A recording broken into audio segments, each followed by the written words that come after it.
آج ہم مفقود کر چکے ہیں، آج ہم کھو چکے ہیں، اسی لیے ہماری دعوت میں اثر نہیں رہا۔ آج ضرورت اس بات کی ہے، لقد جاءکم رسول من انفسکم عزیز علیہ ما عنتم حریص علیکم بالمؤمنین رؤوف الرحیم۔ ضرورت تو اس بات کی ہے کہ مومنوں کے اوپر نرمی کی جائے۔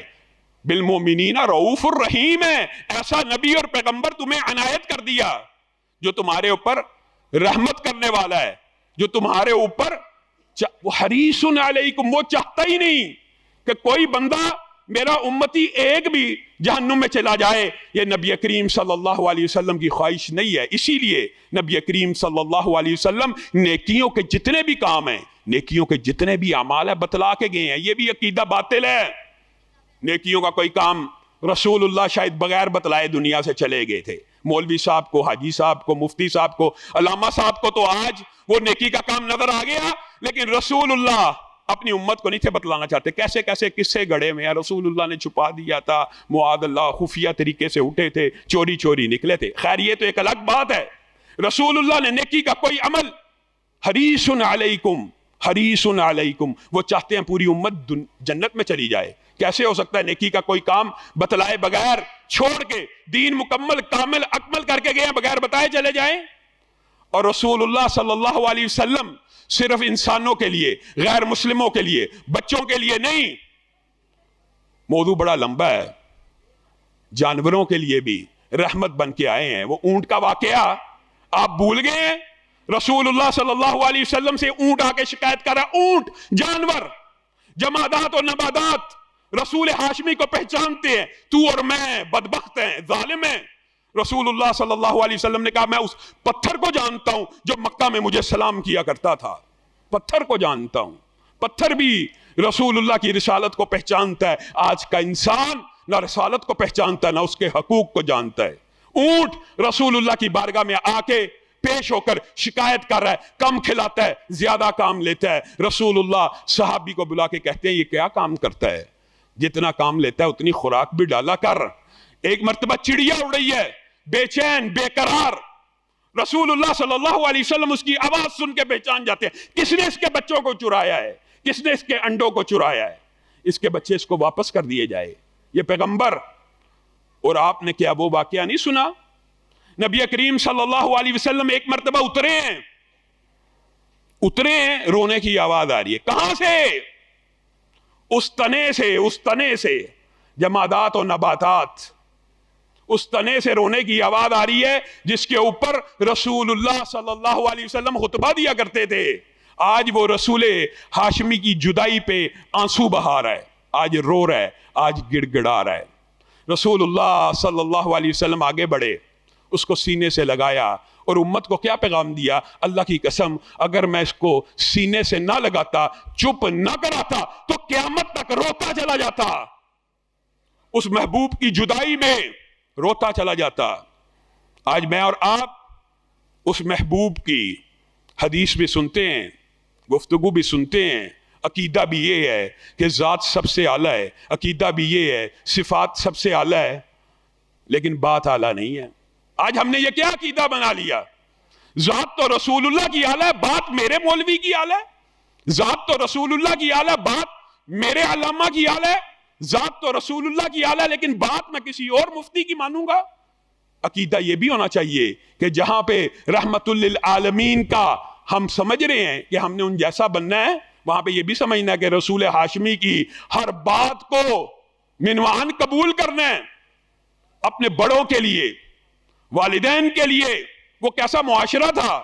رسول اللہ صلی اللہ علیہ وسلم نے ایسی ضرب کاری لگائی، ابھی بچے ہیں 6 سال کے بچے ہیں، ماں جدا ہو چکی ہے، قبر کی طرف بھاگ رہے ہیں، جدا ہونے کو دل نہیں چاہ رہا، بعد ازاں ابا کے مقام پہ پہنچے ہیں، ماں کی وہ رفاقتیں اور محبتیں یاد کر کے زارو کتار روئے ہیں۔ ماں حلیمہ بھی آئی ہیں، ان کا بھی استقبال کیا ہے۔ ایک مرتبہ ایک جنگ میں آپ کے علم میں شیمہ بھی آئی ہیں، آپ کی بہن بھی آئی ہیں۔ رسول اللہ صلی اللہ علیہ وسلم نے ان رشتوں کو کیسا رحمت سے تبدیل کیا۔ وہ رشتے جو آر سمجھے جاتے تھے، وہ رشتے جن کے اوپر غیرت کھائی جاتی تھی، رضائی ماں کا بھی اکرام کیا، اصل ماں کی قبر پہ زارو کتار روئے۔ آج بہن شیما بھی آئی ہیں، قبیلے والے پریشان ہو گیا، کیا آپ واقعی ہمارے نبی کی بہن ہیں؟ جی ہاں، آپ کے نبی کی بہن ہوں۔ نبی کے پاس لایا گیا، نبی نے بھی پوچھ لیا، شیما کیا واقعی تو میری بہن ہے؟ اور اگر آپ چاہتے ہیں کہ میں آپ کو ایک نشانی بتلاؤں تو میں چھوٹی ہوا کرتی تھی، بچی ہوا کرتی تھی، آپ کو کندھے پہ اٹھایا کرتی تھی۔ جب میں آپ کو کندھے پہ اٹھاتی تھی، آپ کے دندانے مبارک ابھی آئے تھے، آپ اپنے دندانے مبارک میری کمر میں گاڑ دیا کرتے تھے۔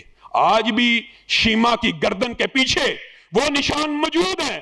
رسول اللہ صلی اللہ علیہ وسلم زاروں کی طرح رونا شروع ہو گئے، شیما تو نے درست نشانی بتائی ہے، اکرام بھی کیا، عزت بھی کی، کہا جو چاہتی ہے میرے ساتھ زندگی بتانا چاہتی ہے، باقی میں تجھے اپنے ساتھ رکھتا ہوں۔ کہا نہیں، اپنے قبیلے اور کنبے میں جانا چاہتی ہوں۔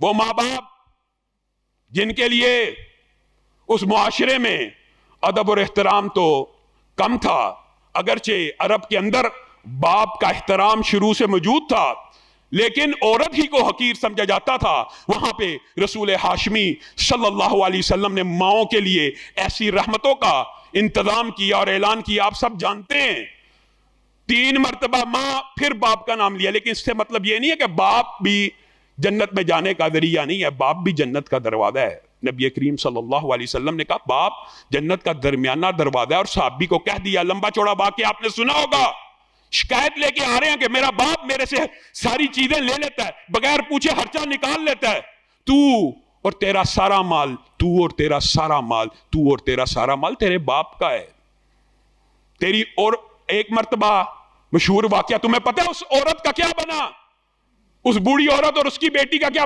بنا؟ جب چھاپا پڑا تھا، اس بیٹی نے اپنی عورت کے، اپنی ماں کے پاؤں کے نیچے اپنے پاؤں کو رکھا تھا کہ کہیں ریت اس کو جلسا نہ دے، اس کے ہاتھوں کے نیچے اپنے ہاتھوں کو رکھا تھا کہیں ریت اس کو گرم نہ کر دے۔ اللہ کو اس کا یہ عمل اتنا پسند آیا کہ ماں کے پاؤں کے نیچے پاؤں رکھنے کی وجہ سے، صرف اس لیے کہ میرے ماں کے پاؤں گرم نہ ہو جائیں، اللہ نے اس عورت کو جنت میں داخل کر دیا۔ یہ سارے اعزازات، یہ ساری باتیں کس کے لیے بیان کی؟ آپ کے اور میرے لیے۔ ہم نے ان جیسا بننا ہے، اگر ان جیسا بننا تو بہت مشکل ہے، لیکن ان کی بعض کوالٹیز، بعض اخلاق کی، عادات کی، رحمت کی، یہ جو باتیں اگر ان میں سے ہم بعض کو بھی اپنا لیں تو جنت میں چلے جائیں۔ ایک بات کہہ کے میں اپنی بات کو ختم کروں گا۔ کئی مرتبہ میں خود بھی یہ سوچتا ہوں کہ کل قیامت کا دن ہوگا، عرب انسان تو ہوں گے، رشتہ دار خاندان تو ہوگا، کنبا قبیلہ تو موجود ہوگا، لیکن اللہ رب العزت بھی ہوں گے، ان کی ہیبت جلال کا انکار نہیں ہے۔ لیکن جس نبی کا کلمہ پڑا، جس نبی کی وجہ سے بہن بھائی کے رشتے کا پتہ چلا، جس نبی کی وجہ سے ماں باپ کے رشتے کا پتہ چلا، جس نبی کی وجہ سے پھپھی خالہ کی رشتوں کا احترام، بیوی کا، بہنوں کا، بیٹیوں کا جو مراتب ہیں رشتہ داری کے اندر، جو لباس، جو سطر بہنوں کو نبی کریم نے فراہم کیا، اس نبی کے سامنے کل قیامت کے دن جس کا کلمہ پڑا ہے، اگر گناہوں کا بوجھ لے کے آؤ گے، اگر ایسے ایسے گناہ لے کے آؤ گے جو نبی نے بالضبط منع فرمائے ہیں، بالنص منع فرمائے ہیں، اس نبی کو کیا منہ دکھاؤ گے؟ تو غنی از ہر دو عالم من فقیر۔ علامہ اقبال نے بھی انتہا کر دی، روز محشر عذر ہائے من پذیر، گر حسابم راتو بینی ناگزیر، از نگاہ مصطفیٰ پنہا بغیر۔ اے اللہ، اگر حشر کے دن حساب لینا ناگزیر ہو جائے، تیرے سامنے کوئی عذر تو پیش نہیں کر سکتے، اگر ہمارے گناہوں کی گرفت کرنی مقصود ہو تو ایک کام کر دیجئے گا، نبی محترم کے چہرے سے دور لے جائیے گا۔ نبی محترم جس کا کلمہ پڑھا، کل قیامت کے دن اس کو کیا منہ دکھاؤ گے؟ اللہ رب العزت جو کہا گیا، جو سنا گیا، اس کو سمجھنے کی توفیق عنایت فرمائے۔